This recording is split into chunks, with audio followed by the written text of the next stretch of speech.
اور آخر میں اپنی پرسنل انفارمیشن شیئر کرنا چاہوں گا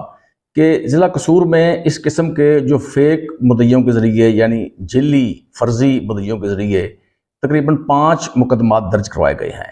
اور ان 5 مقدمات کے پیچھے ایک شاطر قسم کا شخص موجود ہے جو یہ تمام وقوع فرضی مدعی کھڑے کر کے درج کروا رہا ہے اپنے مخالفین کے خلاف، اور وہ جو مخالفین ہیں وہ اس کے اپنے قریبی رشتہ دار ہیں جس کے ساتھ اس کی مخالفت چل رہی ہے۔ اور وہ جو شاطر شخص ہے، یہ میری اپنی انفارمیشن ہے، اس کو ایک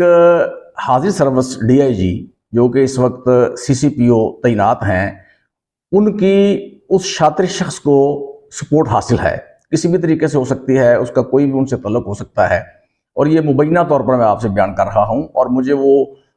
جو ڈی آئی جی صاحب ہیں، جو سی سی پی او صاحب ہیں، مجھے ان کا نام کا پتہ ہے، اور میں جان بوجھ کر ان کا نام یہاں پر بیان نہیں کر رہا۔ اور یہاں پر ضرورت اب اس امر کی ہے کہ ڈی پی او قصور سے میں سمجھتا ہوں یہ ہماری گزارش ہے، بلکہ یہ مطالبہ بھی کر سکتے ہیں کہ یہ جو 5 مقدمے ہیں